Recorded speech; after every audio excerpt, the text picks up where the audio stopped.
Apple just launched a brand new iPad Air and a brand new iPad Pro for the first time since 2022. And in this video, we're going to talk about 12 key differences between the two models that might make you reconsider which one you want to purchase. So both the iPad Air and iPad Pro come in two different sizes, and this is a first for the iPad Air. So we have a 11-inch and a 13-inch iPad Air and iPad Pro. And while they might have the same dimensions for the screen, they are not the same displays. And that's because the iPad Pro has the Ultra Retina XDR display, which is a first from Apple. This is a tandem OLED panel, whereas the iPad Air has the same liquid retina LCD display that we saw on the previous generation, the M1 iPad Air. The iPad Pro has up to 1600 nits of peak brightness versus 600 on the Air. And then also the iPad Pro has that 120 Hertz ProMotion display, whereas the iPad Air has the standard 60 Hertz display. The second key difference is also related to the display, and this is also something brand new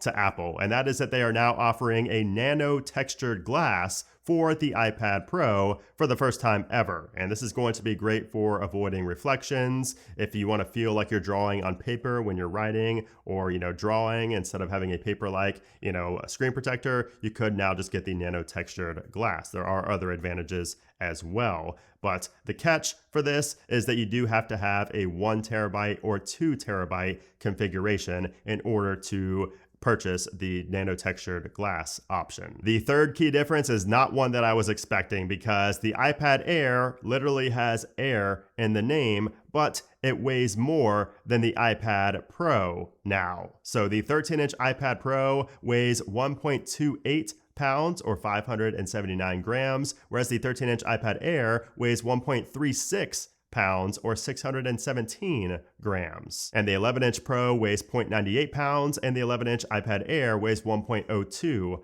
pounds. So clearly a decently, probably noticeable difference when you hold them in the hand between the Air and the Pro, which is pretty impressive. And that continues when we talk about the overall design and the bezels, because Apple themselves said that the iPad Pro is now thinner than the iPod Nano. So that means it's also thinner than the iPad Air, which again is ironic since it has Air in the name. So the 11-inch iPad Pro is 5.3 millimeters thick. The 13-inch iPad Pro is 5.1 millimeters thick, whereas both iPad Air models are 6.1 millimeters thick. And also the iPad Air is going to have those thicker bezels compared to the iPad Pro, which is going to have thinned down bezels on the display. But despite being thinner and despite being lighter, the iPad Pro is still going to be a lot more powerful than the iPad Air. And that's because for the first time ever on an Apple product, the iPad Pro has Apple's M4 chip. That's right, it is the first Apple product to get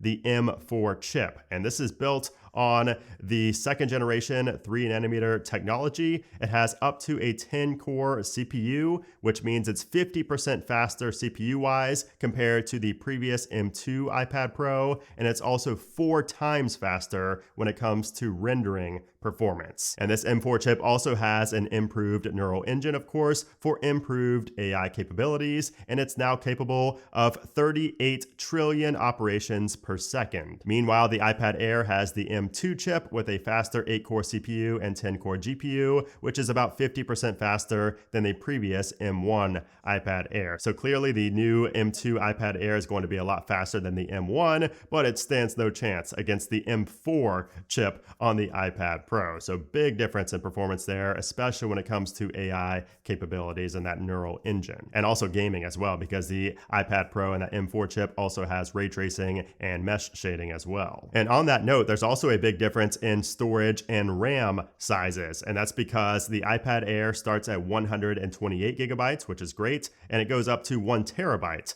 Meanwhile, the iPad Pro starts at 256 gigs and goes up to 2 terabytes. Now, the iPad Air has 8 gigabytes of RAM on all models, even up to 1 terabyte, whereas the iPad Pro has 8 gigs of RAM on the 256 and 512 gigabyte models, but it goes up to 16 gigs of RAM, so it doubles on the 1 and 2 terabyte models. So if you do a lot of work on your iPad Pro, or if you do a lot of gaming and just a lot of multitasking, that 16 gigs of RAM is going to really come in handy on this iPad Pro. Not to mention all the storage, the free storage you're most likely going to have on 1 terabyte or 2 terabytes. Now, something that I did not see coming personally is that Apple removed the ultra-wide camera from the back of both the iPad Air and the iPad Pro.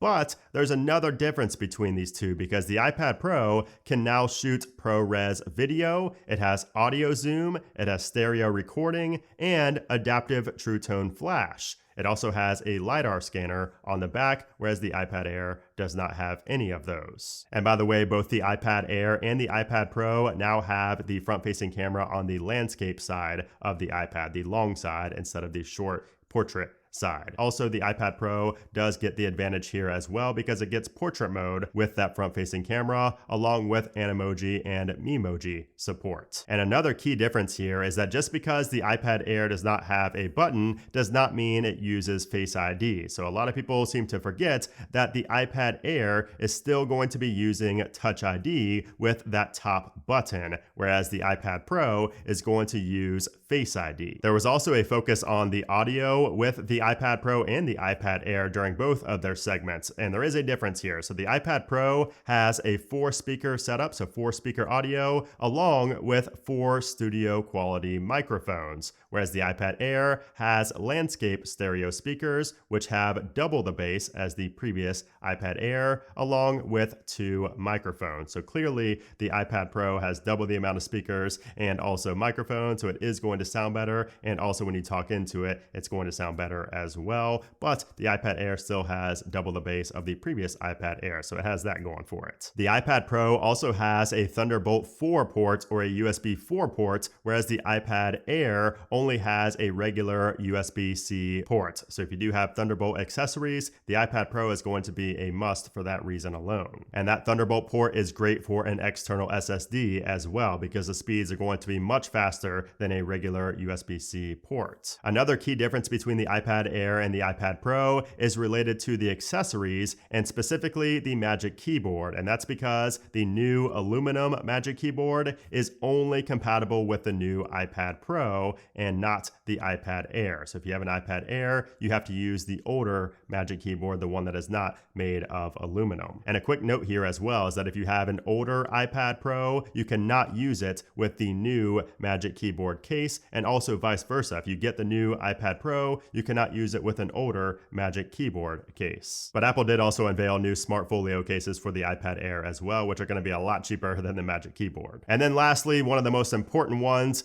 pricing and colors. So the iPad Pro starts at $999 and the iPad Air starts at $599. That's for the 11-inch model. If you want the 13-inch, the iPad Pro is $1299 and the iPad Air is $799 for their starting configurations. And if you want to add cellular, it's an extra $200 for the iPad Pro and an extra $150 for the iPad Air. And both of these only have eSIM, by the way, eSIM only. And then as for the colors, the iPad Pro comes in space black and silver, so just 2 colors for the iPad Pro, whereas the iPad Air comes in space gray, starlight, purple, and blue, which the purple and blue look great to me. So if you want to have a more fun device, externally, then the iPad Air will be for you. Of course, it is going to be a lot cheaper. And as you saw throughout this video, it does lack a lot of features that the iPad Pro has as well. So those are 12 of the key differences between the new M4 iPad Pro and the new M2 iPad Air. So I hope this helped you make a better purchasing decision. If it did, let me know with a thumbs up on this video and also leave a comment down below if you are purchasing one of these iPads, and if so, which one. I will be getting both of them, and I will have a lot of videos coming here on the channel. So stay tuned, make sure you're subscribed, and I'll see you soon.